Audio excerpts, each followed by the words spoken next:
Muy buenas noches, les damos la bienvenida a Dos con Todo. Estoy con mi compañera Dulce Olvera.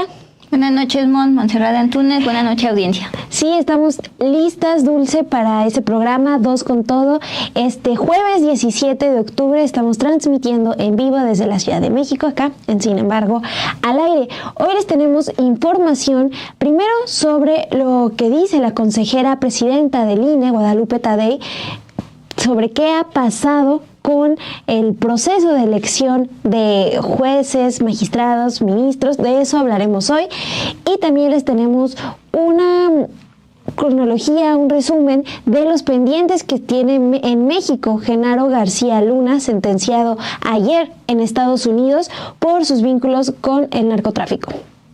Así es, delitos pendientes que son de la talla de tortura y espionaje. De eso vamos a hablar en el Con Todo. Y en este jueves bastante movido, pues también aquí en la Ciudad de México, particularmente en el centro histórico, pues fue baleada una activista y además también diputada suplente en el Congreso de la Ciudad de México, Diana Sánchez Barrios, hija de la lideresa de comerciantes Alejandra Barrios. Bueno, los detalles de actualización de cómo está ella los tendrá aquí en Con Todo. Sean bienvenidos, pausa y arrancamos, Mon.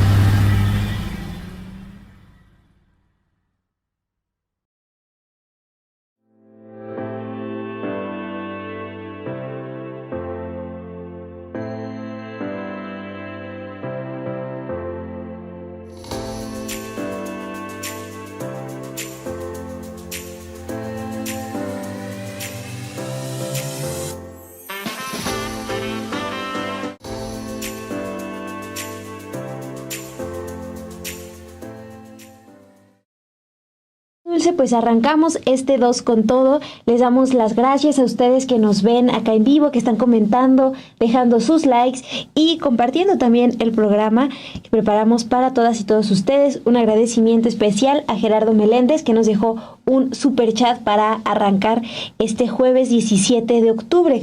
Y voy con la información, Dulce, porque hoy Guadalupe Tadei, consejera presidenta del Instituto Nacional Electoral, el INE, informó que están en espera de que la Sala Superior del Tribunal Electoral del Poder Judicial de la Federación emita ciertas resoluciones, porque desde el INE deben ser cautelosos y no equivocarse en el proceso electoral de jueces, magistrados y ministros que contempla la reforma judicial.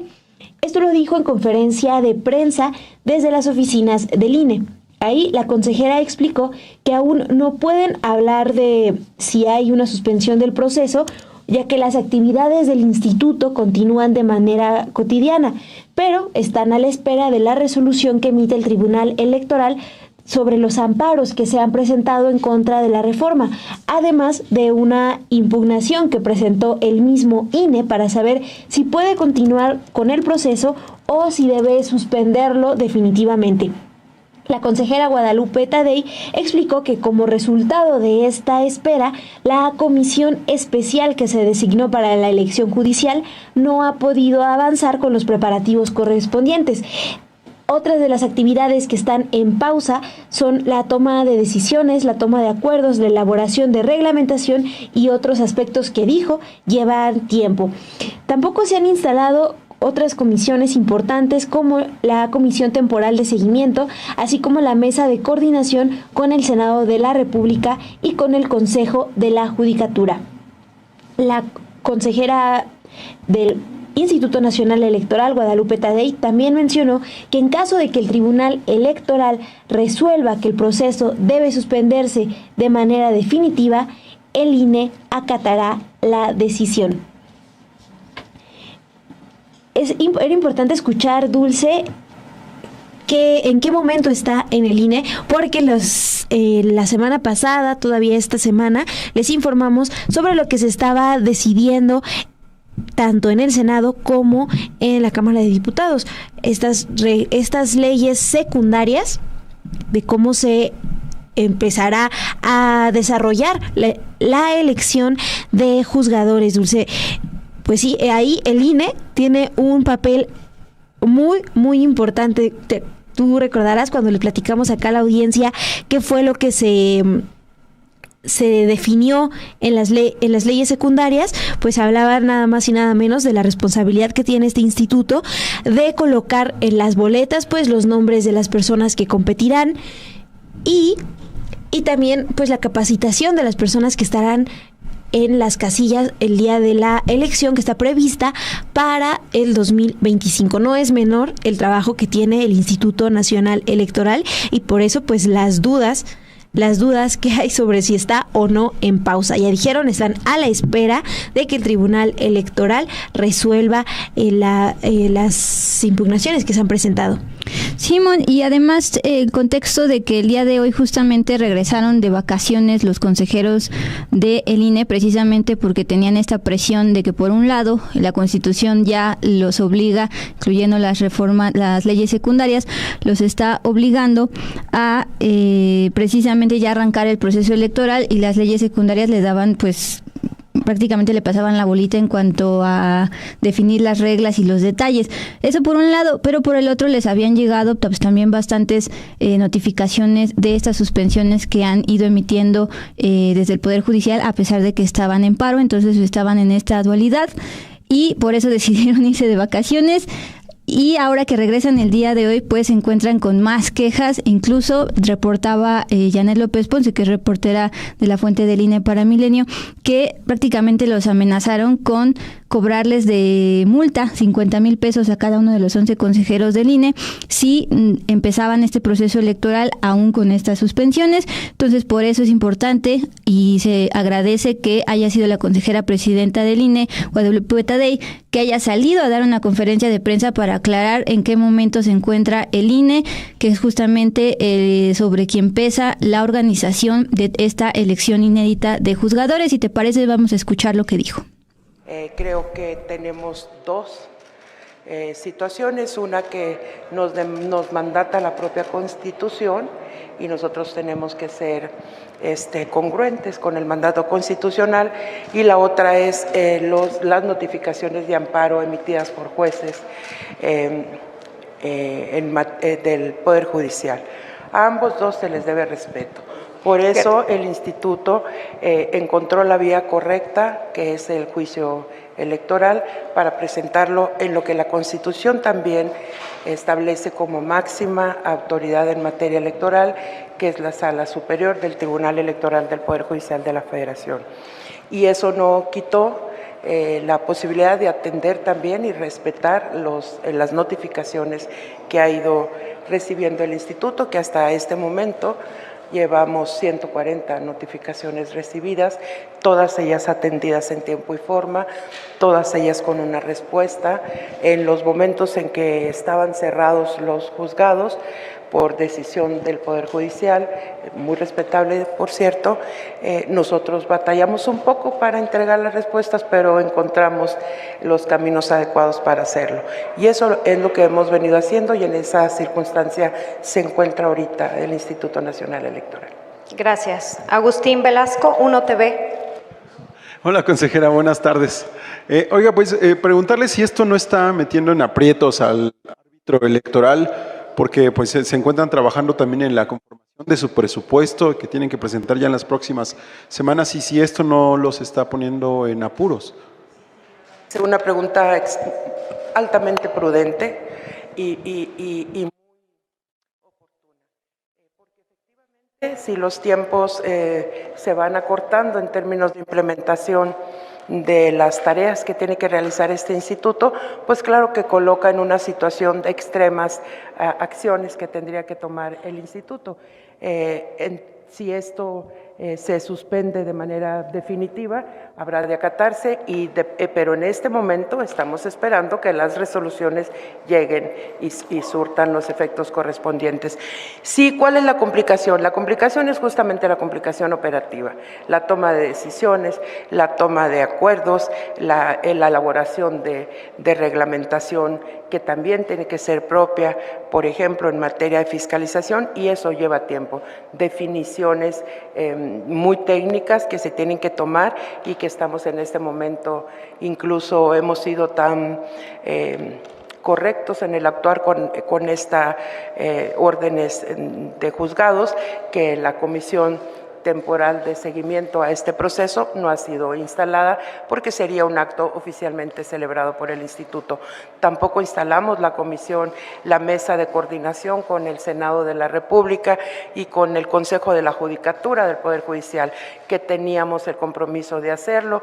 Ustedes están enterados de eso porque hay intercambio de comunicación y de información pues prudente en estos momentos que debemos de tener con ambas instancias, el Consejo de la Judicatura y el Senado de la República, y eso también está en espera. Yo espero que muy pronto tengamos definiciones. Pues entonces hay que estar muy pendientes con el Consejo General del INE, que está en espera a que el Tribunal Electoral, el otro árbitro, parte del Poder Judicial, defina si pueden o no ya arrancar como tal a organizar este amplio proceso electoral para elegir, para que la ciudadanía elija a pues cientos de jueces, magistrados y ministros. Entonces, pues esto está atrasando, Mon, este proceso inédito que pues de acuerdo con las leyes secundarias ya tendría que pues estar arrancando para que el próximo año ya puedan empezar a hacer campaña los que hayan logrado pasar de aspirantes a candidatos luego de este proceso de los comités de evaluación. Entonces, pues vamos a pasar de página informativa porque obviamente siguen reacciones en torno a la sentencia de 38 años y varios meses a Genaro García Luna, pero allá en Estados Unidos. Más adelante en Con Todo les vamos a decir los pendientes que tiene aquí en México.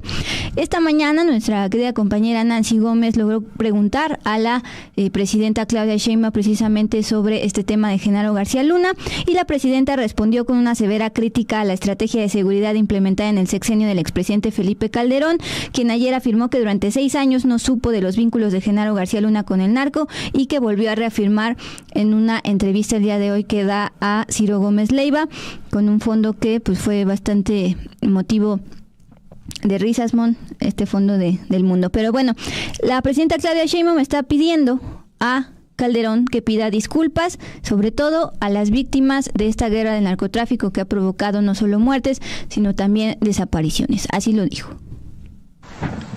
Muchas gracias, presidenta. Nancy Gómez, de Sin embargo MX. Hay una especie de resistencia, como usted comentaba hace un momento, después de la sentencia contra García Luna, se necesita reflexionar sobre lo que pasó en esos años, y sigue habiendo una especie de resistencia por al menos cambiar o reconstruir esta narrativa de las razones que llevó a Calderón a declarar esta guerra. ¿Habrá desde su gobierno algún tipo de investigación sobre, pues, que lleve a la no repetición de estos actos, o impulsará usted, apoyará, respaldará que la Fiscalía inicie una investigación formal contra Felipe Calderón a fondo, y no solo contra Felipe Calderón, sino otros implicados? Sí, yo creo que son 2 temas, ¿no? O 3. 1, la propia determinación de hacer una guerra, que aunque digan lo que digan, se siguen viviendo sus consecuencias. Eso es lo primero, que todas y todos los mexicanos tenemos la obligación de revisar qué ocurrió, por qué se declaró y cuáles fueron los resultados. 2, ese es un tema. 2, poner a cargo de la Secretaría de Seguridad Pública a un personaje que ya tenía antecedentes y que hoy está sentenciado en Estados Unidos por tener nexos con el narcotráfico, con una declaración del propio juez que no distingue entre un narcotraficante y a Genaro García Luna. No es menor eso. Y 3, ¿sabía o no Felipe Calderón? Él dice que no, pues los invito a reflexionar. si sabía él o no. Y después lo de si se le juzga o no. Entonces no vamos a entrar en eso. Lo que queremos es que no se olvide y a quienes representan y cómo tiene el cinismo, la hipocresía de decir que lo volvería a hacer. O sea, ¿cómo? Bueno, Dulce, eso es lo que comentó hoy la presidenta Claudia Sheinbaum sobre lo que tendría que hacer el expresidente Felipe Calderón después de la sentencia que se dio a conocer ayer contra Genaro García Luna. Y también hubo reacciones en nueva cuenta desde el PAN, el partido pues al que pertenecía Felipe Calderón. Marco Cortés Mendoza, todavía dirigente del Partido Acción Nacional, pues respaldó lo que comentó la presidenta Claudia Sheinbaum esta mañana y expresó que el expresidente Calderón sí debería pedir disculpas y dar explicaciones por Genaro García Luna. El panista dijo en entrevista a medios, el expresidente no debería hacerse el indignado. Al contrario, los indignados somos los mexicanos. Los indignados somos los panistas. México y el PAN merecen una puntual explicación. Ahora resulta que el indignado es el expresidente. Al contrario, los indignados somos los mexicanos, somos los panistas. Para que tengan también más contexto que ya adelantabas tú, Dulce, al inicio de este programa, por la mañana el expresidente Felipe Calderón fue cuestionado en entrevista con Ciro Gómez Leiva para Grupo Fórmula sobre la solicitud de Marco Cortés de informar sobre si supo de las actividades criminales de García Luna. Y pues en esa entrevista Felipe Calderón comenta una reflexión general respecto del PAN. El PAN cayó en un error medular que es el deslindarse de sus gobiernos, lo cual es imposible. Y nosotros tenemos un montón de cartas credenciales que nos acreditan como buenos gobiernos. También con defectos y también con manchas y también con señalamientos como esto propio de Genaro. Pero aún en el tema de seguridad nosotros sí combatimos a la delincuencia. Bueno, Calderón también afirmó que los gobiernos del PAN bueno, es que iba a citarlo tal cual, pero más bien, o sea, estuvo defendiendo lo que hicieron durante su administración y después criticó que el PAN pues no tendría, les comentaba, que deslindarse de los gobiernos. También añadió, refiriéndose a Marco Cortés, eso es muestra de la falta de liderazgo que ha arruinado al PAN. Y de Marco, porque por eso le dicen el 3Ms.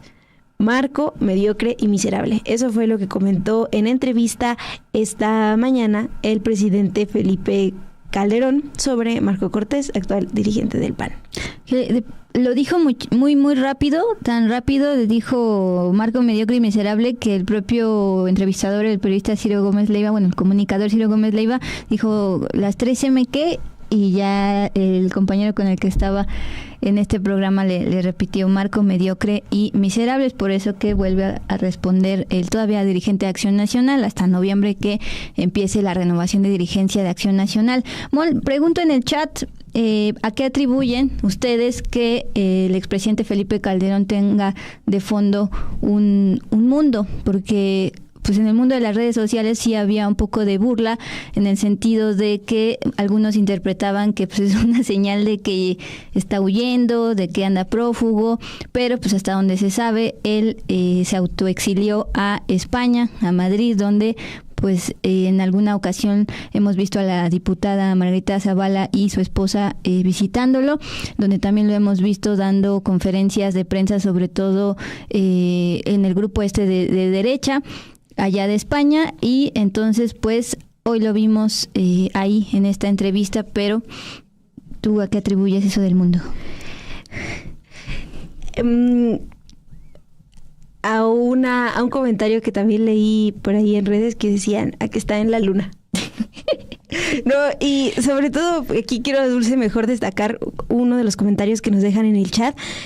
María Romero comenta, para que no demos con su ubicación, porque es lo que le pesa a su conciencia. Pues sí, son puras interpretaciones obviamente, pero sí llamó la atención que pues tuviera eso de fondo en esta exclusiva entrevista, además porque se la da a Ciro Gómez Leiva, quien por cierto ya no quedó claro si va a terminar su programa y se va a ir a Estados Unidos o a España, pero bueno, eso ya es otro tema. Y son las 8:54, gracias por continuar con nosotros, bienvenidos a los que se están uniendo a este espacio y pues precisamente ya para concluir al hilo, el día de hoy nuestra compañera Romina Gándara estuvo en la conferencia de prensa del embajador de Estados Unidos, Ken Salazar.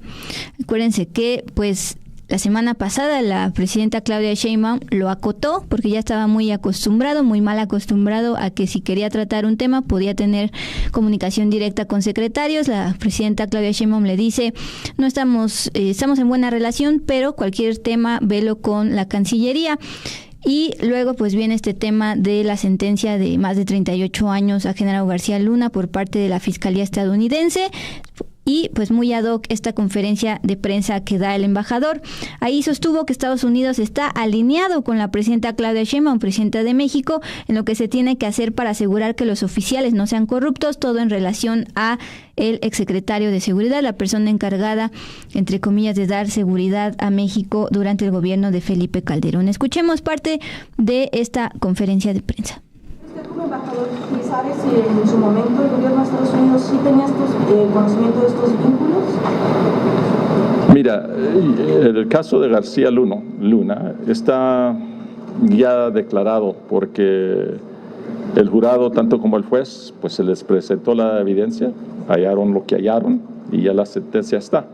Y eso tiene que ver con la realidad que cualquier persona, no importa en qué nivel, no importa dónde sea el oficial, tiene que rendir cuentas y eso es lo que ha pasado con García Luna y es parte de lo que tenemos nosotros como valor compartido en este tiempo con el gobierno de México y es de asegurar que la corrupción es algo que se tiene que eliminar y eso escucho yo mucho a la presidenta Sheinbaum hablar de eso.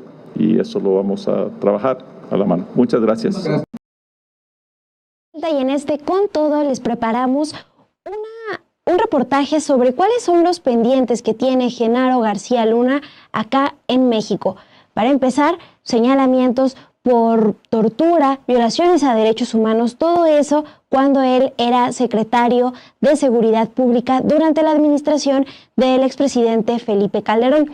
Para hablar de estos pendientes tenemos una entrevista con Jesús Lemus. Él ha documentado la relación entre el crimen organizado y funcionarios públicos.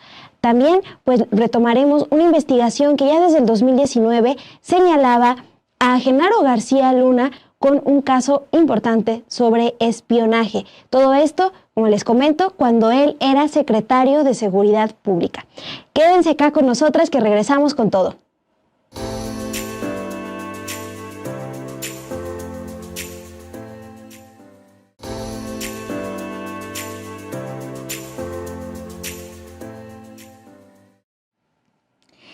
Pues Dulce, vamos con estos pendientes. Ayer también en el chat nos comentaron mucho qué pasa con México, se está investigando o no. Bueno, pues aquí tienen ustedes la información. Aunque ayer en Estados Unidos Genaro García Luna recibió una sentencia de más de 38 años para estar privado de la libertad por sus nexos con el narcotráfico, en México, la Unidad de Investigación Financiera lo denunció por enriquecimiento ilícito y lavado de dinero. Aún están pendientes también investigaciones en su contra por testimonios que lo relacionan con espionaje y casos de tortura durante el tiempo que dirigió la Agencia Federal de Investigación, la AFI, y la Secretaría de Seguridad Pública durante los gobiernos de Vicente Fox y Felipe Calderón. Hay que recordar que el 16 de octubre, cuando el juez Brian Cogan se refirió a García Luna, lo mencionó como alguien que llevó una doble vida y lo comparó con Joaquín Guzmán Loera, el Chapo, a quien ese mismo juez sentenció por narcotráfico hace unos años. Bueno, pese a la gravedad que implica que el funcionario encargado de la estrategia de seguridad de Felipe Calderón trabajara con el crimen organizado, Bueno, el expresidente Felipe Calderón defendió todavía hoy las decisiones que su gobierno tomó al asegurar pues que la seguridad del país no recayó en manos de una sola persona.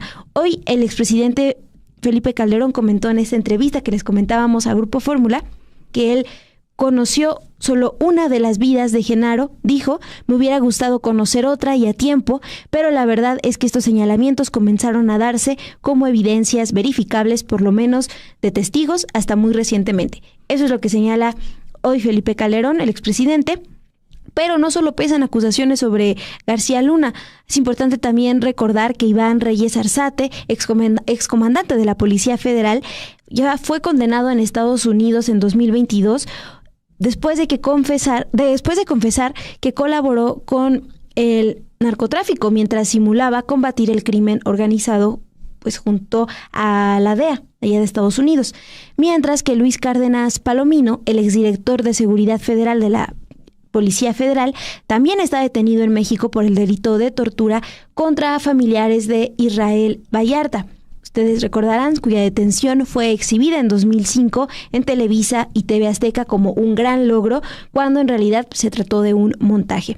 Todos ellos, estos personajes, fueron de los principales elementos de la extinta Policía Federal, pues que implementaron la estrategia de seguridad en el gobierno de Felipe Calderón. Por ello, hoy en entrevista en Dos con Todo, el periodista Jesús Lemus, autor del libro El licenciado, García Luna, Calderón y el narco, destacó el pendiente que tienen las autoridades en México de investigar y sancionar tanto a García Luna como al expresidente Felipe Calderón por distintas violaciones a derechos humanos.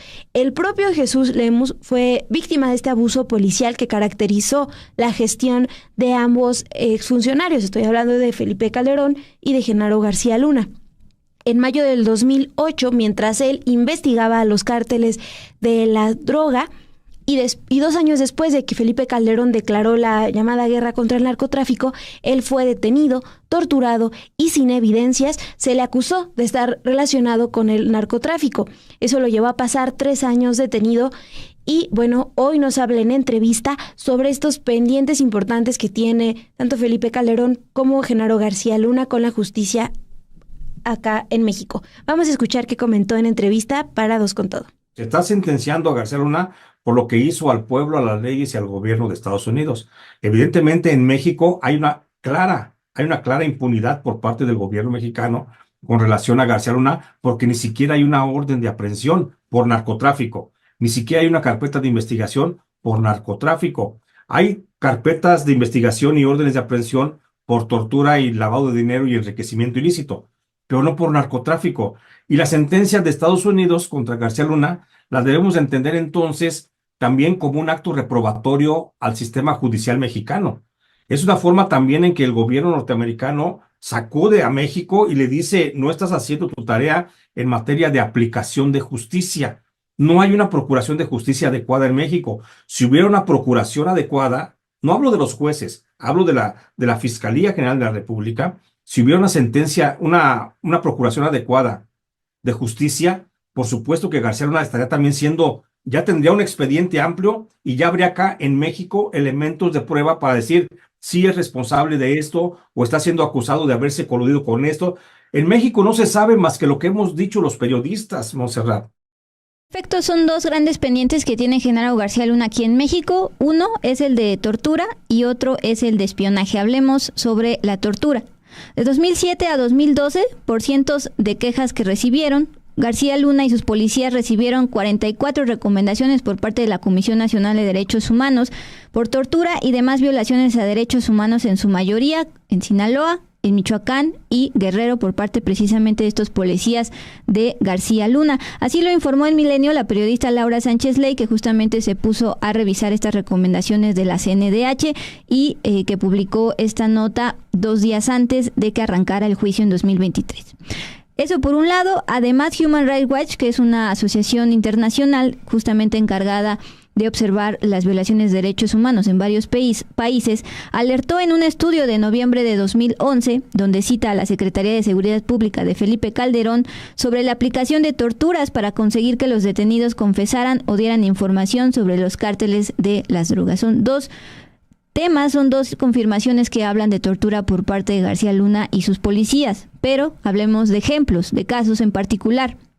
En agosto de 2006, Alberta Alcántara, Teresa González, indígenas otomís de Querétaro, así como la vendedora de aguas Jacinta Francisco, fueron detenidas arbitrariamente, acusadas de haber secuestrado a los 6 agentes federales que pretendieron abusar de los comerciantes de Mezquititlán. Esto después de que policías de la extinta AFI, a cargo de García Luna, comenzaron a agredir y decomisar mercancías de comerciantes. Presten atención al año, agosto de 2006, y Genaro García Luna estaba en la AFI. Es decir, a pesar de estos antecedentes, Calderón decidió que fuera el secretario de Seguridad durante su gobierno. Incluso, Imón decía pues que veamos con pincitas esta declaración, pero incluso la entonces candidata presidencial del PRI, PAN y PRD, Xóchitl Gálvez, en una entrevista cuando ella estaba en campaña, llegó a decir que su hermana, Jacqueline Malinali, habría sido torturada por el propio extitular de la Secretaría de Seguridad, Genaro García Luna. Acuérdense que la hermana de la ex senadora Xóchitl Gálvez, pues lleva detenida más de una década acusada de presunto secuestro. Así lo dijo la senadora en una entrevista entonces con Adela Micha. Se acaba de dar a conocer que fue torturada por García Luna, su hermana. Ya tengo el documento en donde la Comisión de Derechos Humanos reconoce que fue torturada. Otro ejemplo, otro caso. Es importante recordar que tanto el general Tomás Ángeles y Javier Herrera Valles, quien fue coordinador de seguridad regional de la Policía Federal, fueron 2 de las voces que expusieron los vínculos irregulares del exsecretario de Seguridad durante el gobierno de Calderón, y sus denuncias los llevó a ser detenidos. Incluso el propio periodista Jesús Lemos reveló en su libro El Licenciado que Ismael El Mayo Zambada, cofundador del cártel de Sinaloa, detenido en julio, pactó con uno de los Beltrán Leiva sobornar al entonces recién electo presidente Felipe Calderón. ¿Para qué? Para designar como encargado de la seguridad de México a García Luna. Así es, Dulce, pues estos son algunos de los ejemplos que señalan pues víctimas de violaciones a derechos humanos durante el tiempo que Genaro García Luna estuvo al frente de la Secretaría de Seguridad Pública. Pero ya les comentábamos también que hay un caso que se dio a conocer desde el 2019, un adelanto, donde se relaciona a Genaro García Luna con una red de espionaje. A él en marzo del 2019, una investigación de Univisión reveló que el exsecretario de Seguridad de Felipe Calderón utilizó software espía que adquirió directamente la Secretaría de Seguridad Pública para fines privados. Ese reportaje expuso la relación entre García Luna y los empresarios Samuel y Alexis Weinberg, dedicados a la comercialización de equipos y tecnología de seguridad israelí en América Latina. Ellos vendieron el programa NiceTrack a la Secretaría de Seguridad Pública en 2008, cuando García Luna era el titular de esta secretaría, a través de la empresa Numbab. Bueno, el programa maneja volúmenes masivos de datos, también entrega ubicaciones en tiempo real, y parte de las herramientas que vende esta empresa pues permiten interceptar actividades en línea y comunicaciones. En esa ocasión, Univisión reveló que los Weinberg son propietarios de la compañía ISID, que utilizó el trabajo de funcionarios e información de la Secretaría de Seguridad Pública de García Luna para distribuir reportes de seguridad o ganar clientes para otras áreas de su compañía. Voy a destacar, Dulce, una cita de este reportaje que se dio a conocer en 2019. Menciona, según los testimonios y documentos, ISID operó con funcionarios de la Secretaría durante el año 2012, cuando al menos 10 de sus empleados aún eran servidores públicos de varias oficinas de gobierno dentro de esa Secretaría. Los testimonios recopilados señalaron que la empresa enviaba los reportes a clientes especiales como bancos o empresarios basándose en información entregada por la Secretaría de Seguridad Pública. En febrero del 2013, 3 meses después de que Genaro García Luna dejó el cargo de secretario, vivió en una casa en Florida, valuada en más de 3 millones de pesos, y después, entre el 2016 y 2018, en un penthouse de lujo también en Florida, y ambas propiedades pertenecían a un grupo empresarial propiedad de la familia Weinberg. Pues Dulce, hay una explicación de esta relación que tiene Genaro García Luna con esta familia, y pues sus vínculos con la compra de este programa dedicado al espionaje. Guarden en su memoria el apellido de la familia Weinberg, porque cuando vayamos al capítulo de lo que ha investigado la Unidad de Inteligencia Financiera, volverá a salir esta familia como socios de lavado de dinero por parte de Genaro García Luna, de acuerdo con lo investigado por la UIF. Respecto al espionaje, simplemente agregar que, de acuerdo con Francisco Cruz, en la biografía que escribe en su libro de Genaro García Luna, pues también se le conocía como el Oreja, porque desde su época de secundaria ya colaboraba con la Policía del Distrito Federal para pues precisamente ser oreja, y posteriormente fue evolucionando pues este tema de espionaje. Y también este libro señala que uno de sus sueños era tener su propia empresa de espionaje con herramientas y demás. Bueno, justamente por este tema, tortura, espionaje, violaciones a derechos humanos, el periodista Jesús Lemus, que en efecto fue además una de las víctimas de violaciones de derechos humanos durante el gobierno de Felipe Calderón, resaltó la importancia que tiene que las autoridades no pasen por alto esta y otras irregularidades que marcaron el paso de García Luna frente a la Secretaría de Seguridad. Creo que a García Luna le hacemos un gran favor cuando decimos y lo acusamos nada más de narcotraficante cuando ha cometido otros delitos. Así lo dijo. Creo que a García Luna le hacemos un gran favor cuando decimos y lo acusamos nada más de narcotraficante. Fue uno de los más grandes represores de los derechos humanos.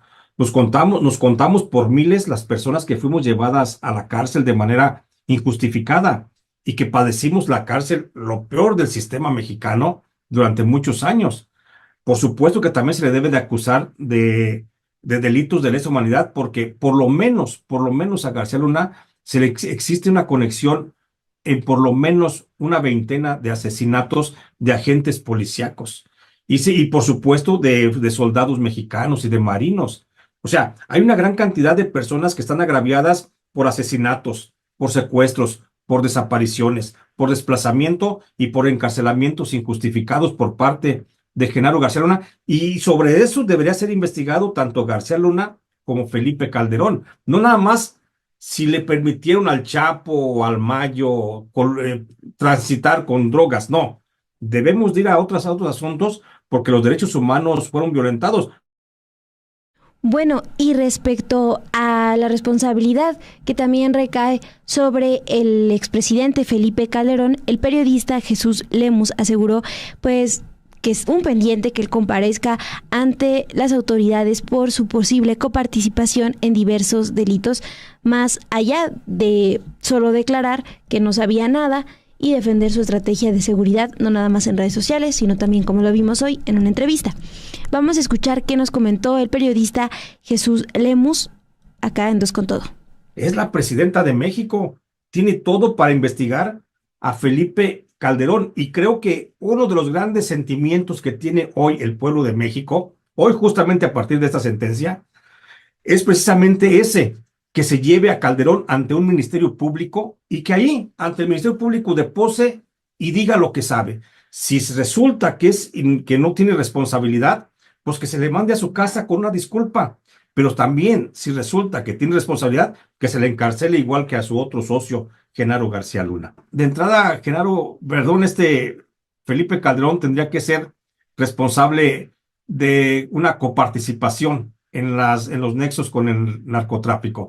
No puede ser que el secretario de Seguridad Pública no le haya informado, o que Genaro no haya sabido, o que Felipe no haya sabido que Genaro estaba negociando con el cártel de Sinaloa, con el cártel de los Damas o el H2, o con el cártel de los Beltrán Leiva. No puede ser posible. Además, hay testimonios de testigos protegidos muy importantes, como el propio Sergio Enrique Villarreal Barragán, que aseguran haber sobornado a Felipe Calderón para colocar a García Luna en el cargo de secretario de Seguridad Pública. En el chat ustedes ya están detectando lo siniestro que ha sido Genaro García Luna, no solo con temas de nexos con el narco, sino sus antecedentes como funcionario público desde Fox hasta Peña Nieto, tortura y espionaje. Ahora, la gran pregunta que también nos hacían anoche en el chat es qué pendientes tiene pero aquí en México con la investigación que abrió la Unidad de Inteligencia Financiera, al menos desde 2019, cuando presentan la denuncia ante la Fiscalía General de la República. Justamente pasamos a esa parte del con todo. Desde diciembre del año 2019, justamente también el momento en que fue detenido Genaro García Luna allá en Texas, la Unidad de Inteligencia Financiera perteneciente a la Secretaría de Hacienda presentó una denuncia ante la Fiscalía General de la República aquí en México contra el exsecretario de Seguridad y también contra su red de socios por lavado de dinero, recursos que obtuvieron, entre otras vías, por irregularidades con el organismo de prisiones. Usted seguramente recuerda que en el año 2021, a inicios en enero, la entonces secretaria de Seguridad, hoy secretaria de Gobernación, Rosa Isela Rodríguez, informó en una conferencia matutina del entonces presidente López Obrador toda esta red de irregularidades con el tema penitenciario. En 2010 y 2011, la Secretaría de Seguridad, dirigida por García Luna, otorgó 8 contratos por adjudicación directa, subraya adjudicación directa, es decir, no hubo licitación para ver cuáles eran las mejores empresas. Adjudicación directa a 6 empresas privadas para la administración de 9 reclusorios. Estos contratos suman más de 266,000 millones de pesos y obligan al gobierno a pagar a las empresas por 20 años hasta el año 2037. Así lo informó la entonces secretaria de Seguridad, Rosa Isela Rodríguez, en enero del año 2021. Existen 8, como ustedes saben, 8 centros penales en Sonora, uno en Guanajuato, otro en Oaxaca, en Durango, en Chiapas, el femenil de Morelos, en Michoacán y en Guanajuato. Estos 8 centros tienen un convenio con el gobierno que fue suscrito en 7 de ellos el 27 de diciembre de 2010, en tanto que el de Oaxaca fue suscrito el 18 de marzo de 2011. Aquí están los proveedores originales y el nombre de las empresas de los proveedores actuales, precisamente sobre estos servicios, estos contratos de prestación de servicios.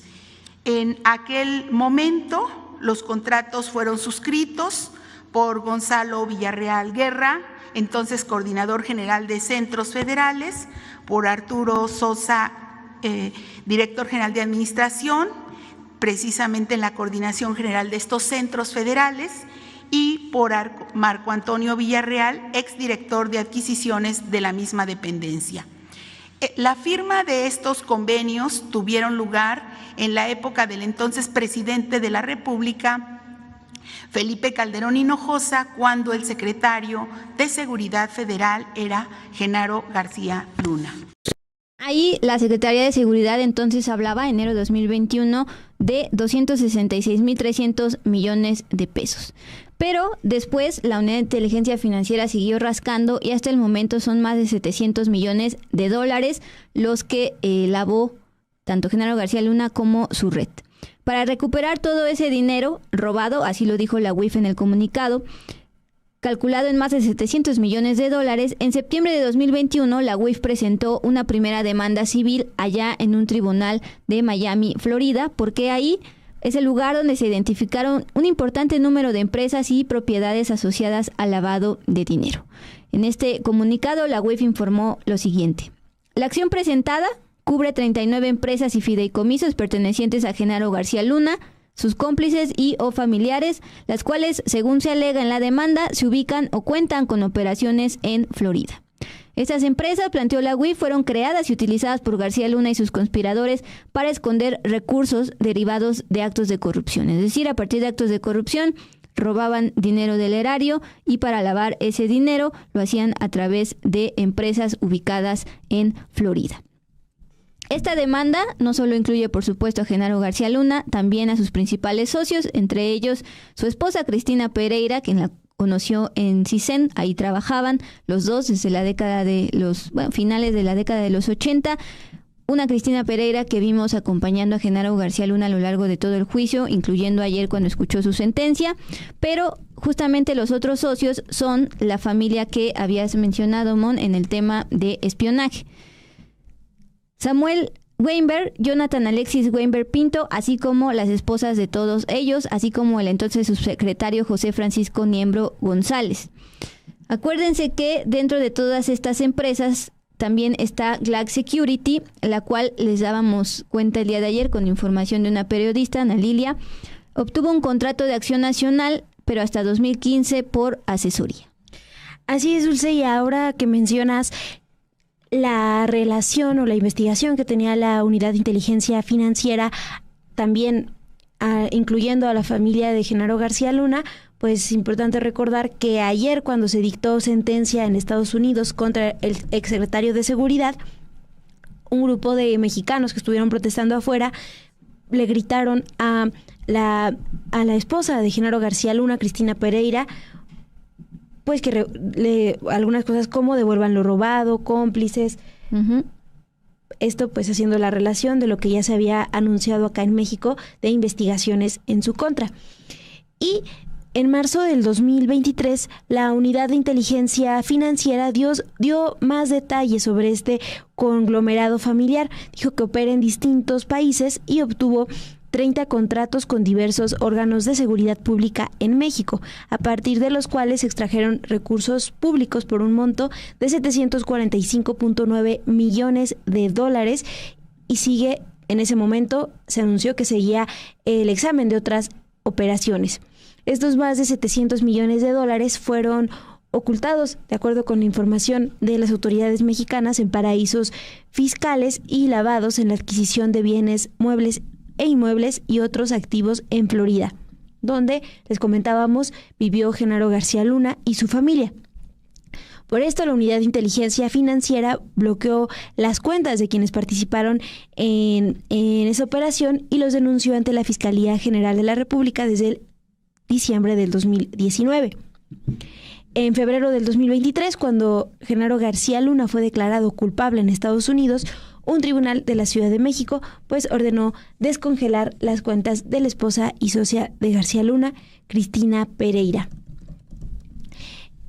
El titular de la Unidad de Inteligencia Financiera, Pablo Gómez, informó en julio pasado que se aseguraron 19 propiedades en Miami, Florida, y este miércoles, es decir, este 16 de octubre, detalló en entrevista con los periodistas que García Luna todavía tiene asuntos pendientes que están ligados entre sí.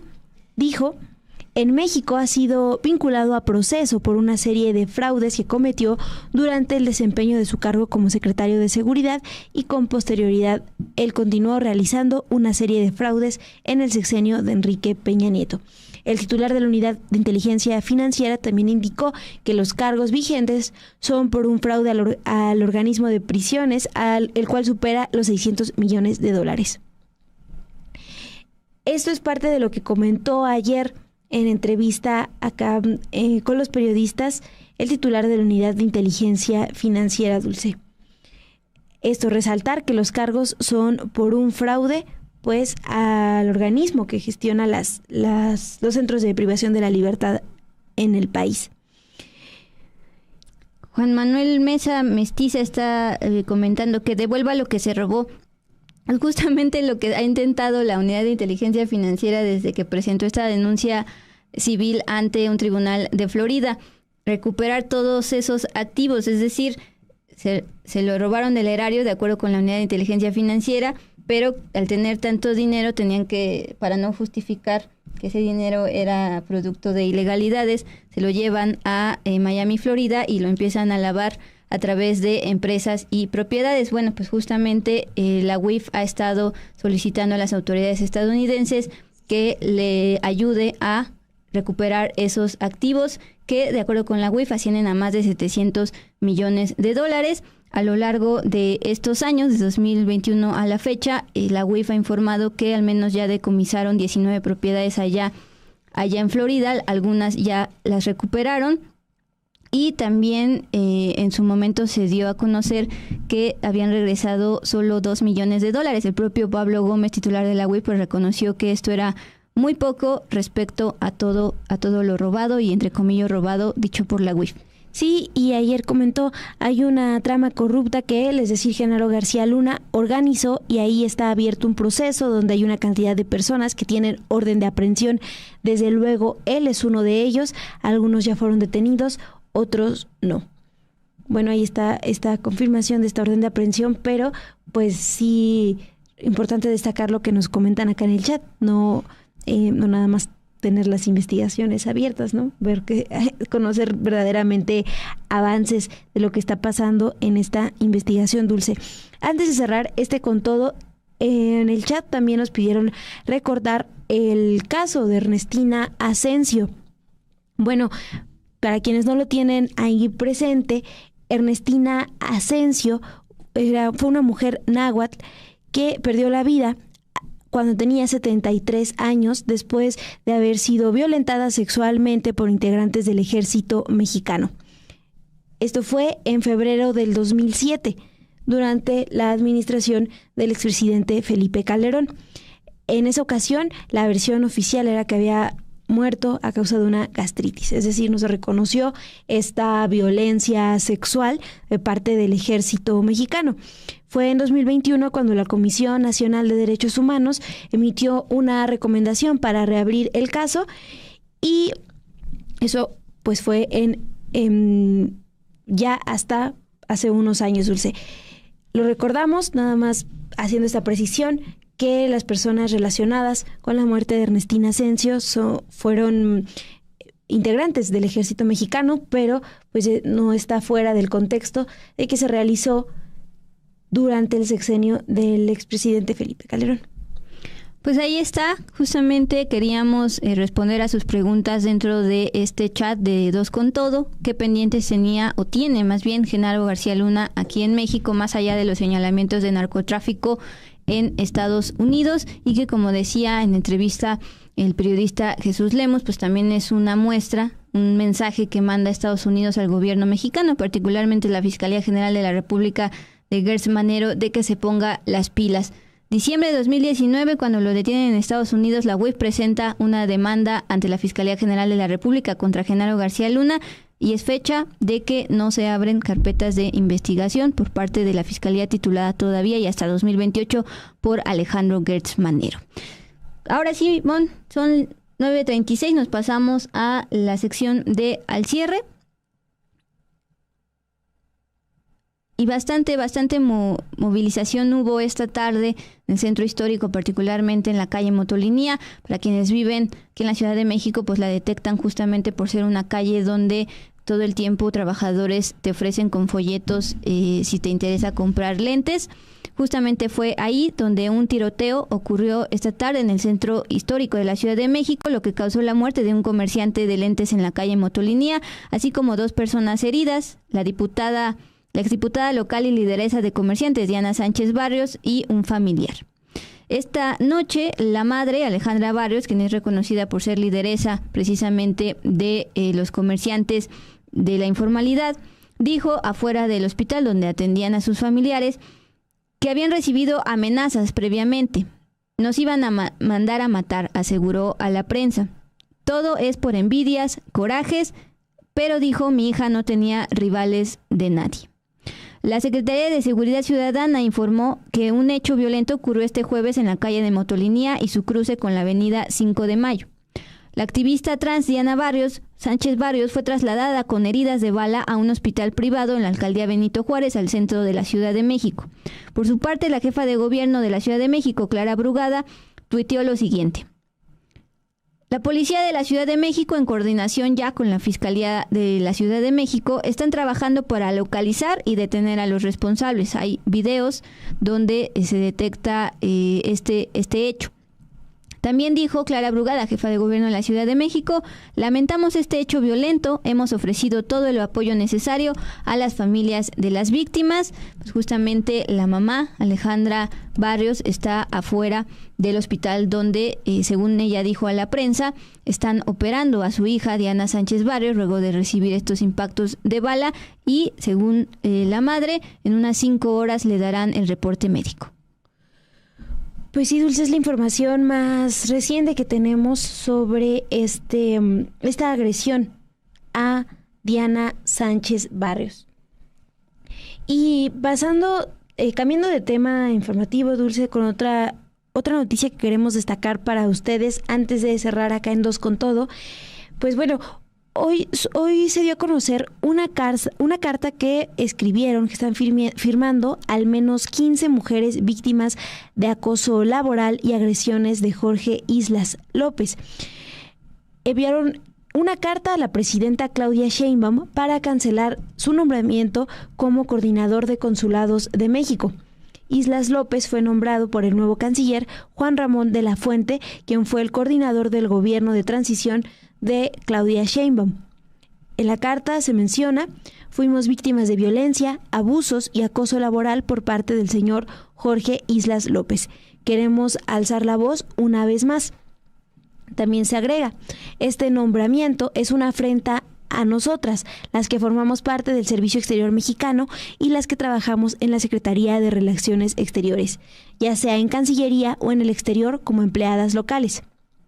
Migrantes mexicanos también han señalado al excónsul en Nueva York por no escucharlos ni mejorar el servicio del consulado en general. Islas López tiene también investigaciones en la Secretaría de la Función Pública. Este documento con las firmas de las mujeres fue publicado por Johannes Jacob, segundo secretario de Asuntos Jurídicos de la Embajada de México en Washington. Varias de ellas también han hecho públicas las acusaciones contra Islas López, pero incluso Graciela Rock escribió también en el portal Opinión 51 un artículo detallando estos abusos. Ella escribió: fui testigo y víctima del acoso laboral y las violencias machistas de Jorge Islas López. Y también algo que hay que destacar, Dulce, es que hasta el momento el excónsul en Nueva York ha negado los señalamientos. Y además la propia Secretaría de Relaciones Exteriores, ahora bajo el canciller el doctor Ramón de la Fuente, pues tampoco ha emitido un comunicado hablando respecto a esta petición que hacen víctimas de acoso laboral por parte de este funcionario público. Y pues a lo mejor mañana le van a preguntar a la presidenta Claudia Sheinbaum, puesto que esta carta va dirigida precisamente a ella y firmada por al menos 15 de estas víctimas de este funcionario público. Ayer dábamos cuenta de esta red de pornografía por parte de funcionarios públicos de Oaxaca, algunos de ellos todavía en funciones, y ahora este tema de acoso laboral. A pesar de tener estos antecedentes, trabajan y son funcionarios públicos. Entonces, pues justamente esperemos que la Secretaría de Relaciones Exteriores emita ya un comunicado de manera pública y oficial. Así es, Dulce, nada más recordarles acá el cargo es Jorge Islas, coordinador de consulados de México. Nombrado por el actual canciller.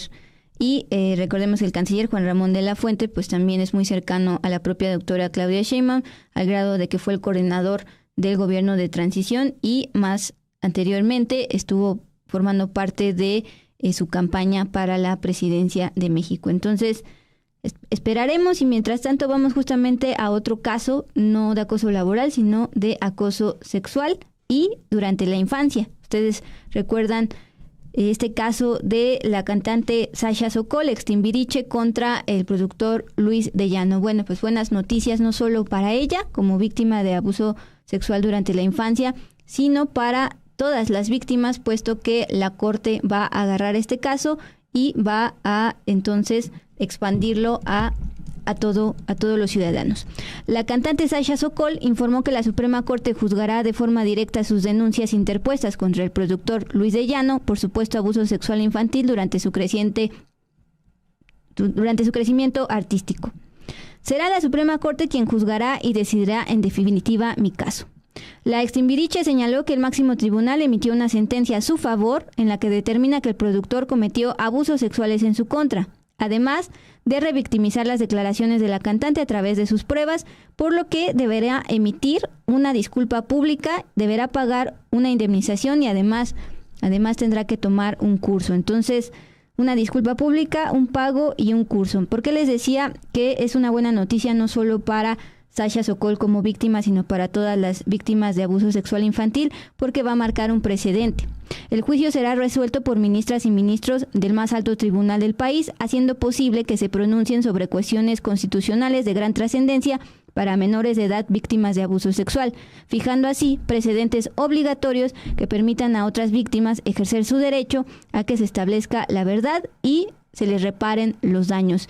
Esto es lo que informó el día de hoy Sasha Sokol, luego de un desgastante proceso exigiendo primero, teniendo el valor de denunciarlo, y después teniendo este proceso desgastante de ser revictimizada por parte de este personaje. Así es, Dulce, una información que llega, como bien mencionas, años después de que hace público su caso. Y estoy leyendo acá los comentarios, Dulce, comentan enhorabuena Sasha Sokol, y bueno, también nos siguen dejando comentarios sobre los pendientes acá en México de Felipe Calderón. Ya estamos casi llegando al final de este 2 con todo, Dul, pero pues no me quiero ir sin darle las gracias a quienes nos dejaron sus superchat. A Pedro Cárdenas, a él le agradecimos, muchas gracias. Gerardo Meléndez, también lo comentamos al principio, pero también a todas y todos ustedes que están bien atentos al chat. Carlos Rosas, Doris Gabal, que también está comentando, Mario, Rodolfo Salas, Yarensi, Hugo González, están muy atentos acá en el chat. Gerardo Meléndez, justamente a quien agradecemos como siempre su superchat, menciona sobre el caso del funcionario en Cancillería. El asunto de Islas es viejo y no fue escuchado en su momento por el canciller Marcelo Ebrard. El señor de la Fuente, acá en Estados Unidos, tiene reputación de ser encubridor y proteger a su equipo en Estados Unidos. Pues, insisto, esperaremos la respuesta de la Secretaría de Relaciones Exteriores o bien la respuesta mañana seguramente de la presidenta Claudia Sheinbaum en su conferencia matutina. Pues ya son las 9:36, tiempo del centro de México, Mon. Yo agradezco como siempre a Ilse García en producción, a Ana Méndez en diseño, a Luis Mata en operaciones y a ustedes por supuesto por su presencia, por sus likes, sus comentarios y sus superchats. Así es, Dul, nos vemos mañana. Ya lo saben, acá en Sin embargo al aire, a las 8:30, en 2 con todo. Descansen.